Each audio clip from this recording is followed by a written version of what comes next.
Yes, next question number 12.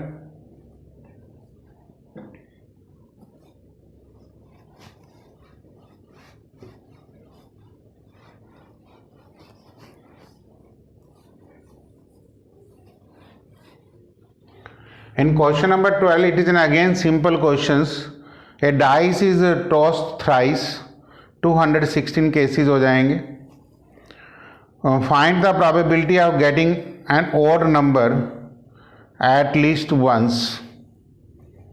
अब getting an odd number at least once में फिर ये वही प्रॉब्लम्स आ जाएंगी.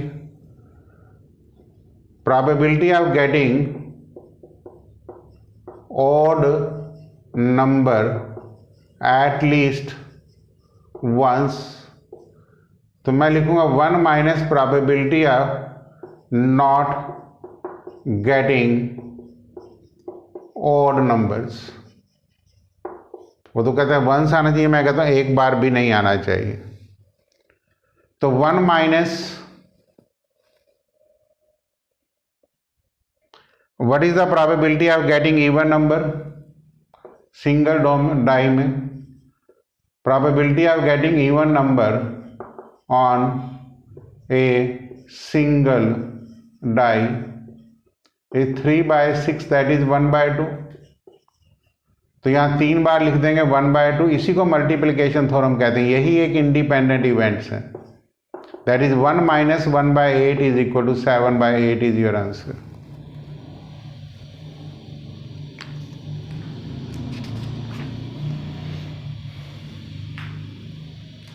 मतलब क्वेश्चन को समझने की कोशिश करिए. इसमें आप A is the event getting odd number ले सकते हैं. तो मैंने यहाँ लिख दिया probability of even number on a single die 1/2 and not getting odd number. ऐसे भी लिख सकते थे probability of getting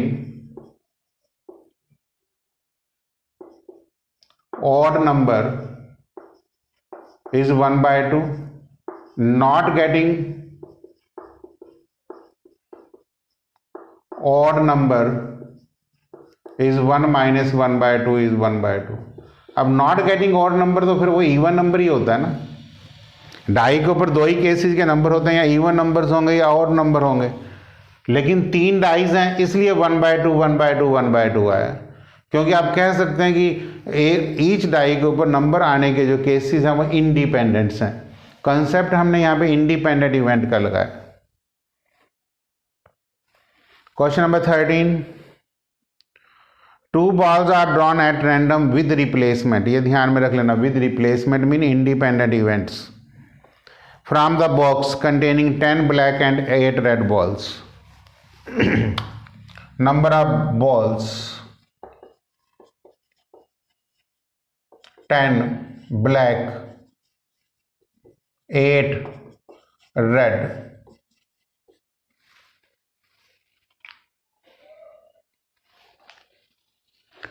Both balls are red.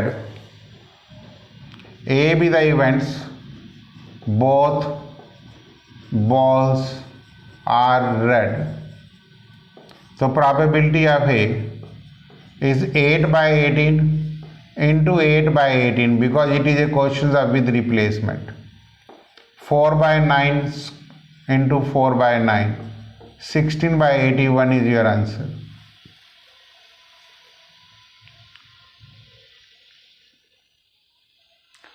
First ball is black and second is red. First ball is black and second red. So probability of B will be equal to, देखिए पहले आप मान लेते हैं ब्लैक और red ले लेते हैं, यहाँ हम E2 ले लेते हैं ताकि कंफ्यूजन ना हो. तो पहले तो मैंने ब्लैक और रेड ले लिया प्लस, अच्छा फर्स्ट है तो यही एक ही केस आएगा, नहीं तो कई बार दूसरा भी आ जाता है. तो ब्लैक की प्रोबेबिलिटी 10/18, बॉल रिप्लेस कर दी विद रिप्लेसमेंट है, अगले की 8/18. तो 5/9 into 4/9, answer is 20/81. Third case है one of them is black and other is red, E3. One is black and other is red. तो यहाँ प्रोबेबिलिटी ऑफ E3, यहाँ दो केस बनेंगे, black red plus red black, क्योंकि यहाँ one की बात है, पहले दूसरे का नहीं, आइदर और है। एडिशंस और मल्टीप्लिकेशन थ्योरम दोनों चलेंगी। तो 10/18 इंटू 8/18 प्लस 8/18 इंटू 10/18, सिंप्लीफाई करके सेम ही आते हैं 40/81।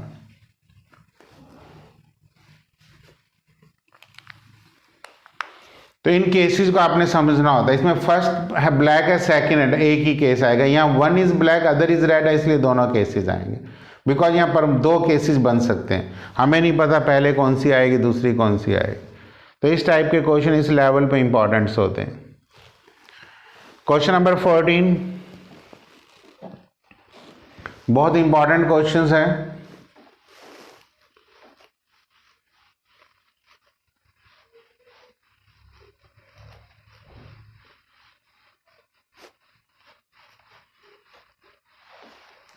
Probability of solving a specific problem independently is A and B are 1। अब probability ही दी हुई है, A की सॉल्विंग की 1/2 दी हुई है और B की सॉल्विंग की 1/2 दी हुई है। इसका मतलब A सॉल्व नहीं कर पाएगा, A complement is 1 - 1/2 is 1/2। B भी सॉल्व नहीं कर पाएगा तो 1 - 1/3 इज 2/3। ये नॉट सॉल्विंग की प्रोबेबिलिटीज दी हुई है। Both try to solve the problem independently, find the probabilities.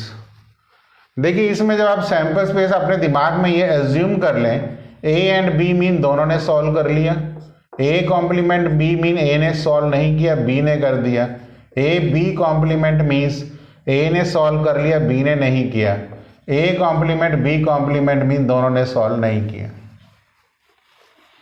अगर जो बच्चा इस तरीके से क्वेश्चन को समझेगा तो वही है, मतलब हर क्वेश्चन यहाँ सोल्व होगा या नहीं, वही तो क्वाइन वाला केस है। अब ए इज द इवेंट, प्रॉब्लम ई ले लो बिकॉज E1 ले लो, प्रॉब्लम इज सॉल्व्ड।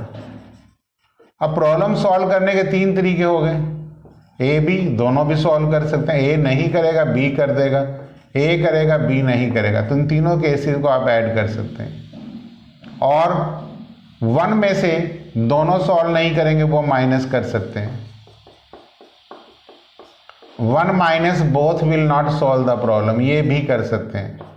और ये आपने प्रॉपर्टीज मैंने पहले ही करा दी थी, A complement into B complement, अगर जो ए और बी इंडिपेंडेंट है तो 1 - 1/2 इंटू 2/3, तो 1 - 1/3 answer will be 2/3।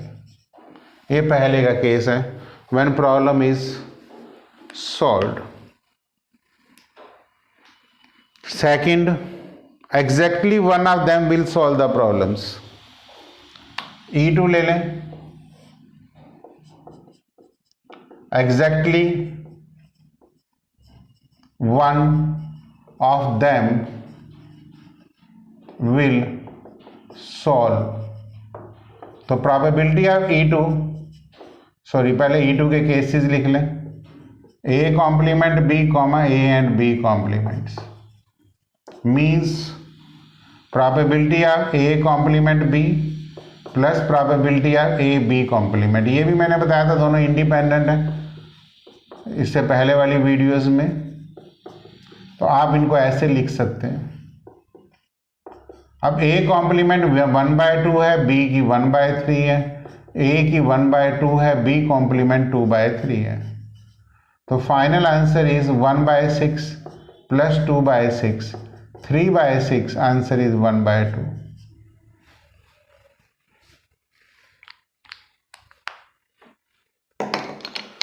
Clear?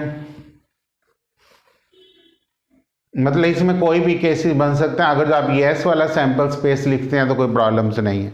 Questions बहुत इंपॉर्टेंट है, इंडिपेंडेंट इवेंट्स का कॉन्सेप्ट पकड़ने की कोशिश करिए। One card is drawn from a pack of 52 shuffle cards.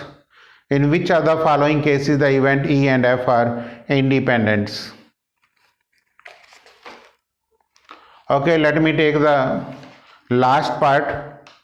बाकी तो आपके पास कोई इतनी मुश्किल नहीं है, बहुत सारे सम्स करा दिए हैं, पूरी एक्सरसाइज इंडिपेंडेंस की ही है। इन दो एक्सरसाइज के ऊपर ही आपकी नेक्स्ट प्रोबेबिलिटीज के बेस बनते हैं। फर्स्ट का मैं ऑरली डिस्कस कर सकता हूं, कार्ड ड्रॉन इज स्पेड। तो मीन्स अगर जो कार्ड इज स्पेड है, ई स्पेड लिख देते हैं,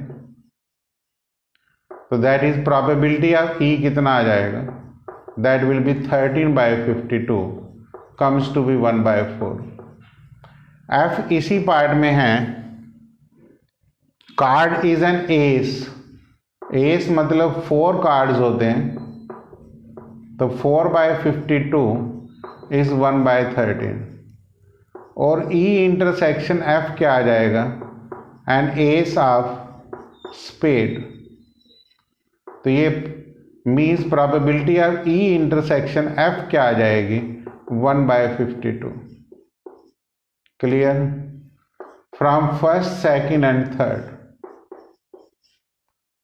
this implies probability of E intersection F is equal to probability of E into probability of F. This implies events are independent. ये first part हो गया, यही इसका लिखने का तरीका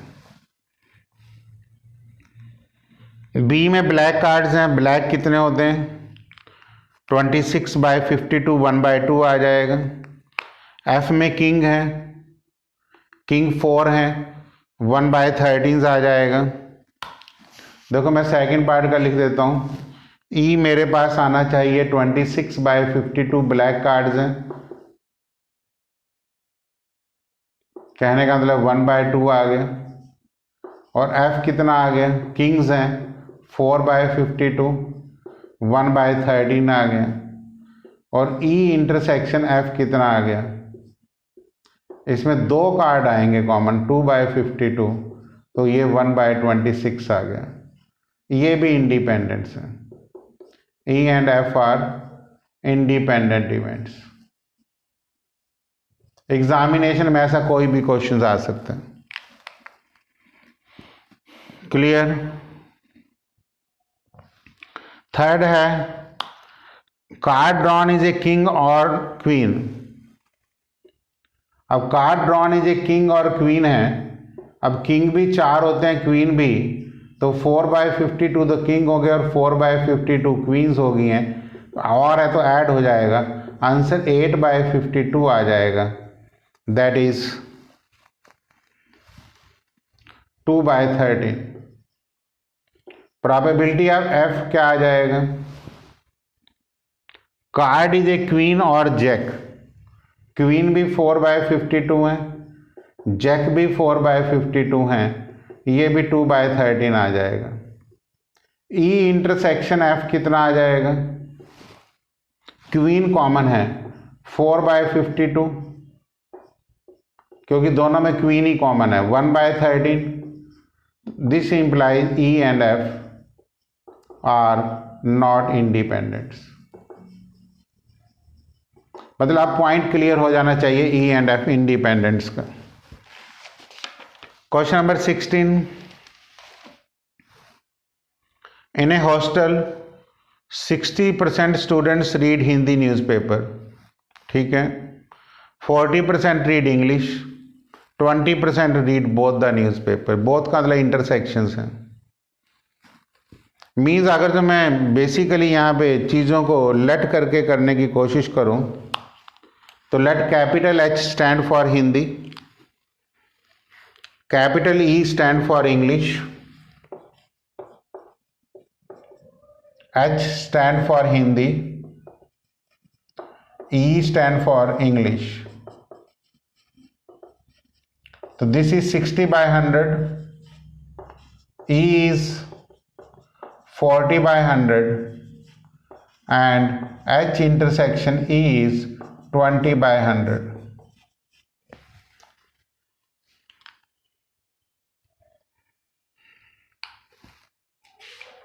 बस रेस्ट ऑफ द पार्ट्स तो बहुत इजी हैं.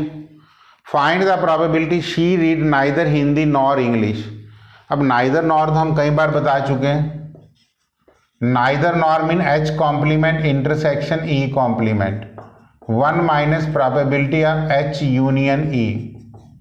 It means 1 minus probability of H plus probability of E minus probability of H intersection E.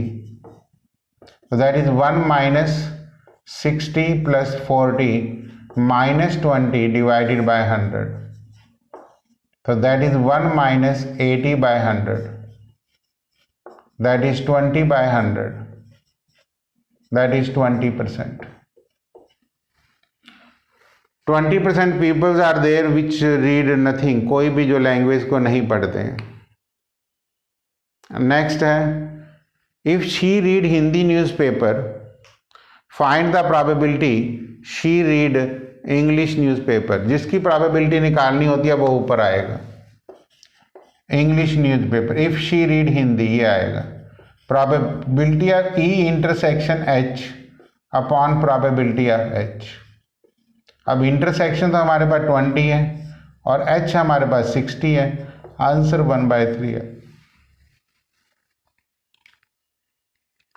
If she read English newspaper, find the probability she read Hindi newspaper. It mean probability अब आपने H oblique E निकालना है. तो probability of E intersection H तो same रहेगा. अब नीचे probability of E आ जाएगा.